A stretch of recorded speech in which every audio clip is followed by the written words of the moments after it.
Assalamualaikum warahmatullahi wabarakatuh. Selamat sore Bu Nurul, selamat sore teman-teman.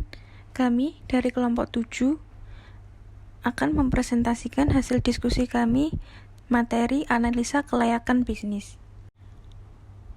Sebelumnya izin memperkenalkan diri, kami dari kelompok 7 beranggotakan Mbak Rizky Baktiana dengan NPM 2010104105, Mbak Katarina Cantik dengan NPM 2010104123, Mas Gali Suryo dengan NPM 2010104129, dan saya sendiri, Fitri Aisyah, dengan NPM 2010104131. 1. Analisa pasar.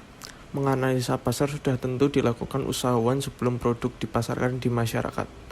Hal yang sering dilakukan oleh perusahaan biasanya dengan meriset terlebih dahulu terkait sistem pemasaran yang tepat dan memadai serta memprediksi bisnis yang sedang dirintis dan yang akan dikembangkan.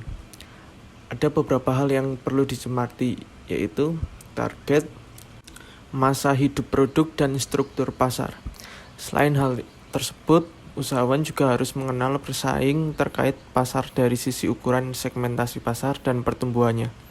Hal di atas akan memperkirakan laba secara pasar potensial. Laba lebih baik ditentukan dari margin kotor yang tidak melebihi 20% dari pasar potensial, menurut Suryana tahun 2001. Yang selanjutnya yaitu analisa produksi. Menganalisa produksi perlu memperhatikan beberapa unsur berikut, yaitu lokasi yang strategis baik untuk usahawan atau pelanggannya. Kedekatan dengan pemasok, konsumen, sumber bahan baku akan membantu proses produksi. Volume operasional yang memprediksi produk juga penting menyangkut jumlah agar tidak kelebihan maupun kekurangan yang nantinya berpengaruh pada pola penyimpanan barang.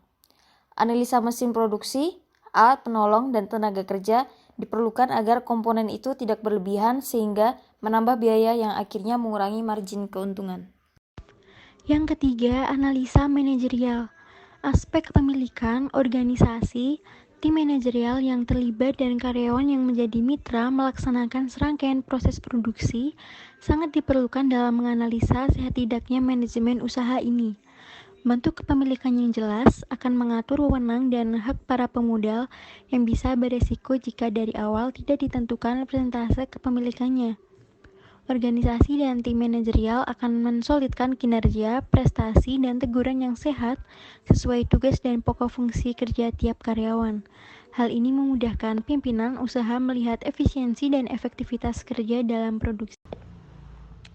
Yang keempat adalah analisa keuangan.